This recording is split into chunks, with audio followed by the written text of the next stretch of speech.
पूर्ति का अर्थ और ये सारे टॉपिक्स इसमें हम क्लियर करेंगे। पहला टॉपिक है पूर्ति का अर्थ। पूर्ति का मतलब साधारण शब्दों में होता है कि किसी चीज का निर्माण करना। इसी के बारे में हम आज जानेंगे। पूर्ति का अर्थ क्या होता है? पूर्ति से आशय उस मात्रा से है जिसे विक्रेता निश्चित समय तथा निश्चित कीमत पर बेचने को तैयार हो। ठीक है, जिसे विक्रेता निश्चित समय एवं निश्चित कीमत पर बेचने को तैयार हो। जैसा कि हमने पहले मांग के चैप्टर में पढ़ा था, जहां पर मांग से आशय क्या था? जहां पर उपभोक्ता किसी निश्चित समय निश्चित कीमत पर वस्तु को खरीदने को तैयार होता है। इस मांग वाले में उपभोक्ता होता है और पूर्ति वाले में कौन होता है? विक्रेता। जहां पर विक्रेता ही तो पूर्ति को बेचेगा और उत्पादक बनाएगा, यानी कि बेचने को तैयार हो। बेचने को क्या हो? तैयार। वस्तु को बेचने को तैयार होना चाहिए इसमें विक्रेता, एक निश्चित समय एवं निश्चित कीमत पर। जैसे कि उपभोक्ता एक मॉल में जाकर वस्तु खरीदता है, वैसे ही तो सेलर जो होता है निश्चित समय निश्चित कीमत पर वस्तु को बेच रहा होता है। इसी को हम पूर्ति कहते हैं। किसे कहते हैं? पूर्ति। पूर्ति से आशय उस मात्रा से है जिसे विक्रेता निश्चित समय एवं निश्चित कीमत पर बेचने को तैयार हो। मांग में क्या था? खरीदने को तैयार हो, उपभोक्ता खरीदेगा, यहाँ विक्रेता बेचेगा। इतना ना फर्क है इसमें। हमारे टॉपिक 2 है वस्तु की पूर्ति को प्रभावित करने वाले कारण या पूर्ति के कारण। इसे पूर्ति के कारण भी कहते हैं कि क्यों पूर्ति करी जाती है किसी वस्तु की। पहला पॉइंट है वस्तु की कीमत। कौन सा पॉइंट है? वस्तु की कीमत। पहले भी हमने मांग वाले में पढ़ा था, उसको भी समझकर ये समझ सकते हो, क्योंकि मांग के अपोजिट ही पूर्ति का जो लॉ होता है पूरा सेम होता है। सामान्य वस्तु की कीमत बढ़ने पर पूर्ति बढ़ जाएगी। इसके लिए हम क्या बनाएंगे? इधर बना लेते हैं इस तरीके का टेबल। इधर लिख देते हैं P, इधर लिख देते हैं S। P का मतलब हम मानेंगे कीमत से, S का मतलब सप्लाई यानी कि पूर्ति से। इसको हम हिंदी में लिख लेते हैं पूर्ति, यहाँ लिख लेंगे कीमत। कीमत के घटने से पूर्ति क्या हो जाती है? घट जाती है। कीमत के बढ़ने पर पूर्ति क्या हो जाती है? बढ़ जाती है। क्योंकि जब कीमत बढ़ेगी तो विक्रेता अधिक वस्तु को बनाना चाहेगा। वो अधिक वस्तु को इसलिए बनाना चाहेगा क्योंकि उसको अधिक पैसा प्राप्त हो, धन प्राप्त हो, या इनकम उसकी ज्यादा हो जाए। अगर प्राइस कम होता किसी वस्तु का तो उत्पादक जो होता है यानी वस्तु को बनाने वाला वस्तु को बनाने में ज्यादा इंटरेस्ट नहीं दिखाता, इसलिए कीमत के कम होने पर पूर्ति कम हो जाती है और कीमत के बढ़ने पर पूर्ति बढ़ जाती है। कीमत के घटने पर पूर्ति क्यों घटती है? क्योंकि वो इंटरेस्ट नहीं दिखाएगा वस्तु को बनाने में। तो कीमत के बढ़ने पर पूर्ति क्यों बढ़ जाती है? क्योंकि वो इंटरेस्ट दिखाएगा, क्योंकि उसका प्रॉफिट बढ़ जाएगा पूर्ति के बढ़ने से। तो पहला पॉइंट हो गया कि सामान्यतः वस्तु की कीमत बढ़ने पर पूर्ति बढ़ जाएगी तथा वस्तु की कीमत कम होने पर पूर्ति कम हो जाएगी। हमारा नेक्स्ट पॉइंट है यदि भविष्य संभावना होता है। सेकंड पॉइंट संभावना यानी कि पॉसिबिलिटी कि फ्यूचर में क्या प्राइस होंगे, कम होंगे या ज्यादा होंगे, इसका पूर्ति पे क्या इफेक्ट पड़ता है। तो यदि भविष्य में कीमत वृद्धि की संभावना है तो विक्रेता वर्तमान में पूर्ति कम कर देगा कीमत। इसके विपरीत यदि भविष्य में कीमत कमी की संभावना है तो विक्रेता वर्तमान में पूर्ति बढ़ा देगा। देखो, माना कि विक्रेता को लगता है कि अगले महीने नेक्स्ट मंथ क्या होने वाला है, किसी वस्तु की कीमत जो है बढ़ने वाली है यहाँ पर नेक्स्ट मंथ। या इधर हम लिख लेते हैं, माना ये चल रहा है जून, ये चल रहा है जुलाई। जुलाई में वस्तु की कीमत 150 रुपए थी, जुलाई में कीमत क्या होने वाली है? माना 300 रुपए होने वाली है। तो उपभोक्ता क्या करेगा वर्तमान में? ये वर्तमान है, ये फ्यूचर है। तो अगर अभी ये माने जून का मंथ चल रहा है तो जुलाई में क्या करेगा? वो लिखा है यदि भविष्य में कीमत वृद्धि की संभावना तो विक्रेता वर्तमान में पूर्ति कम कर देगा।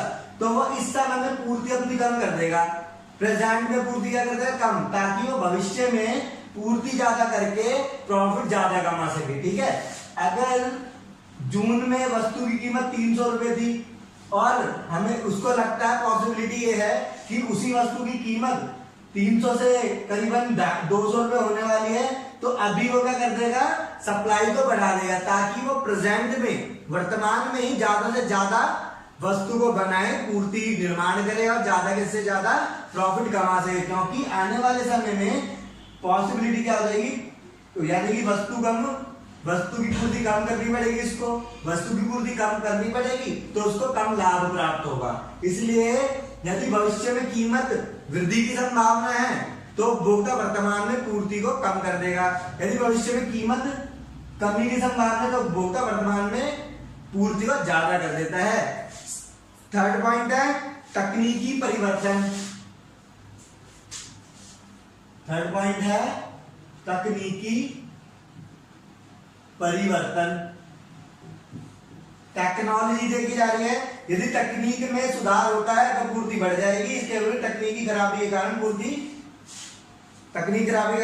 कम हो जाएगी। ये तो हमें पता ही, अगर टेक्नोलॉजी या तकनीक अच्छी है तो पूर्ति बढ़ेगी, अगर तकनीक खराब है तो पूर्ति कम होगी। तकनीक अच्छी है तो पूर्ति क्या हो जाएगी, तकनीक अच्छी है तो पूर्ति बढ़ जाएगी, तकनीक खराब है तो पूर्ति कम हो जाएगी। ठीक है। फोर्थ पॉइंट है हमारा आगतों की कीमतों में परिवर्तन। आगतों की कीमतों में क्या है, परिवर्तन है। यदि आगतों की कीमत में वृद्धि होती है तो पूर्ति कम हो जाएगी। आगत का मतलब, आगत हम लिख लेते हैं कच्चा माल, जैसे कच्चा माल भी आता है आगत में, श्रम यानी कि लेबर। अगर कच्चा माल महंगा हो जाए तो पूर्ति क्या हो जाएगी, कम हो जाएगी। क्यों हो जाएगी पूर्ति कम, क्योंकि उसको कच्चा माल महंगा मिल रहा है। ठीक है। अगर कच्चा माल सस्ता हो जाए तो पूर्ति क्या हो जाएगी, बढ़ जाएगी, क्योंकि उसको कच्चा माल सस्ता मिल रहा है, इसलिए वो पूर्ति को बढ़ा देगा अपनी। फिफ्थ पॉइंट है सरकारी नीति। पांचवा पॉइंट है सरकारी नीति, यानी कि सरकार द्वारा अपनाई गई नीतियां। यदि सरकार वस्तु पर कर लगाती है तो पूर्ति कम हो जाएगी, इसके विपरीत आर्थिक सहायता के कारण पूर्ति बढ़ जाएगी। अगर गवर्नमेंट किसी वस्तु पर टैक्स लगा देगी तो विक्रेता का जो इंटरेस्ट है वस्तु को बनाने में कम हो जाएगा। अगर सरकार ये बोले कि सभी विक्रेताओं को कि हम तुम्हें सपोर्ट करेंगे और टैक्स भी ना लगाए, तो विक्रेता क्या करेंगे, अपनी पूर्ति को बढ़ा देंगे। इसलिए सरकारी नीति, अगर टैक्स लगता है तो विक्रेता अपनी पूर्ति को कम कर देगा, अगर टैक्स नहीं लगता तो अपनी वस्तु की पूर्ति को बढ़ा देगा। छठा पॉइंट है, इसका लास्ट पॉइंट है संबंधित वस्तुएं। संबंधित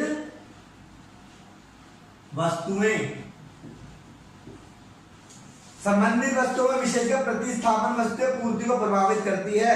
संबंधित वस्तु हमने पहले भी पढ़ा था मांग वाले चैप्टर में। आपको अगर ये पूर्ति का चैप्टर अच्छे से समझना है तो प्लेलिस्ट में जाकर मांग के चैप्टर को अच्छे से पढ़े, ताकि ये भी आपको इजीली समझ आ जाए।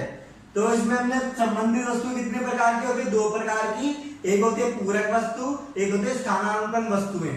तो स्थानापन्न वस्तुएं ज्यादा प्रभावित करती है पूर्ति को। संबंधित वस्तुएं विशेषकर प्रतिस्थापन वस्तु पूर्ति को प्रभावित करती है। उदाहरण के लिए स्कूटर की कीमत बढ़ जाए तब कार बनाने वाली कंपनी भी स्कूटर की पूर्ति को बढ़ा देगी।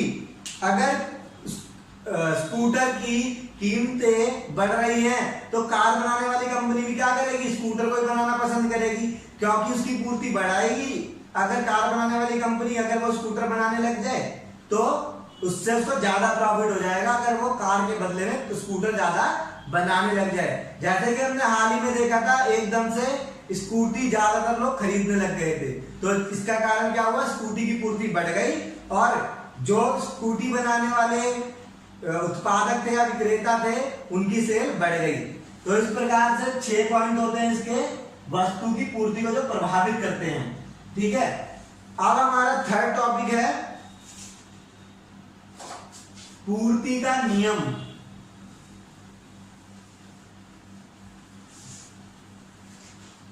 पूर्ति का नियम। आपसे मैंने पहले ही बोला कि इस चैप्टर को समझना है, अच्छे तरह से समझ आ रहा होगा आपको, और अच्छे से समझना है। मान के चैप्टर को भी आप पढ़ें, दोनों चैप्टर साथ पढ़ने से क्या होगा, मांग और पूर्ति के आपको इजीली दोनों के दोनों चैप्टर्स इजीली लर्न हो जाएंगे। तो पूर्ति का नियम यहां हम पढ़ते हैं, पूर्ति का नियम, लॉ ऑफ सप्लाई, इसे हम लॉ ऑफ सप्लाई भी कहते हैं। ठीक है, तो पूर्ति का नियम, पूर्ति का नियम क्या बताते हैं, अन्य बातें समान रहने पर कीमत के बढ़ने से पूर्ति बढ़ जाएगी तथा कीमत के कम होने से पूर्ति कम हो जाएगी। पूर्ति का नियम और पूर्ति में प्रत्यक्ष संबंध स्थापित करता है। पूर्ति के नियम कीमत और पूर्ति में क्या संबंध स्थापित करता है, प्रत्यक्ष। देखो P ऐसे लिखा जाएगा, यहाँ Q ऐसे, 8, 10, 12, कीमत के बढ़ने से पूर्ति क्या हो रही है, बढ़ रही है, इसकी क्वांटिटी है ये, यानी कि मात्रा। कीमत के बढ़ने से क्वांटिटी क्या हो गई, बढ़ गई, पूर्ति बढ़ गई, यानी कि उसकी बनावट बढ़ गई, ज्यादा वस्तुएं बनाई जाने लग गई। और पूर्ति कैसे बनती है, हम सबसे पहले लाइन खींच सकते हैं, पहले तो यहां लिख लेते हैं, यहां पर 5, 10, 15 ये है मात्रा यानी कि पूर्ति, ये है 8, 10 और ये 12, ये है कीमत। 8 पे 5, 10 पे 10, 12 पे 15, तो सप्लाई का टर्म कैसे जाएगा, ऐसे जाएगा। तो क्या है, सप्लाई। ठीक है, तो इस तरीके से हमारा पूर्ति का नियम हो गया। पूर्ति का नियम हमें क्या बताता है कि कीमत के कम होने से पूर्ति कम हो जाती है और कीमत के बढ़ने से पूर्ति बढ़ जाती है। हमारा 4th टॉपिक है पूर्ति के नियम के अपवाद क्या हैं, यानी कि इस नियम को कौन गलत करता है कि कीमत के कम होने से पूर्ति बढ़ जाएगी और कीमत के कम होने से पूर्ति कम हो जाएगी और कीमत के बढ़ने से पूर्ति बढ़ जाएगी, कीमत के बढ़ने से पूर्ति बढ़ जाएगी। इस लॉ को कौन गलत ठहराती है चीजें, कौन सी चीजें ऐसी, तो पूर्ति के नियम के अपवाद में हम ये जानेंगे। पूर्ति के नियम का अपवाद हम देखते हैं 4th टॉपिक है ये 4, अपवाद को जानेंगे हम। पहला, जोखिम सहन करना। यदि उत्पादक जोखिम सहन करने को तैयार होता है तभी पूर्ति में वृद्धि होती है, अन्यथा नहीं। यदि विक्रेता सोचता है कि कोई बात नहीं, कम कीमत पे ही वस्तु को ज्यादा बनाने लग जाता है, तो ये लॉ ऑफ सप्लाई से डिफरेंट बता रहा है वो कि कीमत के कम होने से तो पूर्ति कम होती है। पर कोई विक्रेता क्या होता है, कीमत के कम होने पे भी पूर्ति अगर बढ़ा देता है तब क्या होगा, ऐसा पूर्ति का अपवाद है कि वो लॉ पर नहीं चल रहा है, यानी कि वो जोखिम जाहिर करने को तैयार है कि भाई लॉस होगा तो लॉस होगा, प्रॉफिट होगा तो प्रॉफिट होगा। पर पूर्ति का नियम बताता है कि कीमत कम हो रही है तो सप्लाई भी कम करो। पर वो अगर कोई जोखिम जाहिर करने को तैयार है तो कीमत कम पे भी पूर्ति को बढ़ा देता है। सेकंड है कृषि उपज। कृषि उपज की कीमत बढ़ने पर भी उत्पादक इसकी पूर्ति में वृद्धि करने में सक्षम नहीं हो पाता। कृषि उपज जैसे गेहूं, चावल, अब ये किसान के भी हाथ में नहीं है कि कौन सी फसल ज्यादा उगेगी, कौन सी फसल कम उगेगी। अगर इसकी कीमतें भी बढ़ जाएं तो किसान के ऊपर भी बात ऐसी नहीं है कि वो उसका ज्यादा प्रोडक्शन कर सके। तो ऐसी ये भी पूर्ति के नियम का अपवाद है। कोई भी कृषि उपज में खास सक्षम नहीं है कि वो उसके प्रोडक्शन को बढ़ा दे अपने आप से, क्योंकि ये नेचर पे डिपेंड करता है कि अगर कीमत बढ़ जाए गेहूं चावल की तो किसान के ऊपर बात ऐसी नहीं है, ये नेचर पे डिपेंड करता है कि उसकी फसल ज्यादा होगी या कम होगी। थर्ड है प्रकृति पर आधारित वस्तुएं, नहीं सॉरी, थर्ड है प्रतिष्ठा सूचक वस्तुएं। प्रतिष्ठा सूचक वस्तुओं की कीमत बढ़ने पर भी इसकी पूर्ति में वृद्धि नहीं की जा सकती। प्रतिष्ठा सूचक वस्तु हमें पता है कौन सी होती है, सोना, चांदी आदि। अगर इनकी कीमतें बढ़ भी जाए तब भी इसकी सप्लाई को आप ज्यादा से ज्यादा नहीं बढ़ा सकते। जितना प्रोडक्शन हुआ है उतना ही हो पाएगा, खुद से आप कितना भी कोशिश करो वो उतना ही रहता है। फिर ये थे पूर्ति के नियम के अपवाद। अब हम पूर्ति के नियम की मान्यताएं के जानेंगे कि मान्यता क्या होती है। ये आपकी बुक में दे रखा है मान्यताएं है। पहला पॉइंट, अन्य संबंधित वस्तु की कीमत में परिवर्तन नहीं होना चाहिए, साधनों की कीमत में परिवर्तन नहीं होना चाहिए, उत्पादक की तकनीक नहीं बदलनी चाहिए, सरकार की कर नीति में कोई परिवर्तन नहीं होना चाहिए, फर्म के उद्देश्य नहीं बदलने चाहिए। यह है जो आपकी बुक में दे रखा है मान्यताएं। ये हमारे यहाँ फर्स्ट पार्ट क्लियर होता है। व्यक्तिगत आपूर्ति और बाजार आपूर्ति किसे कहते हैं? तो व्यक्तिगत आपूर्ति वह आपूर्ति है जिसमें विक्रेता एक निश्चित समय और निश्चित कीमत पर वस्तु को बेचने को तैयार होता है। कौन बेचने को तैयार है? एक विक्रेता यानी सेलर एक निश्चित समय निश्चित कीमत पर वस्तु को बेचने को तैयार होता है।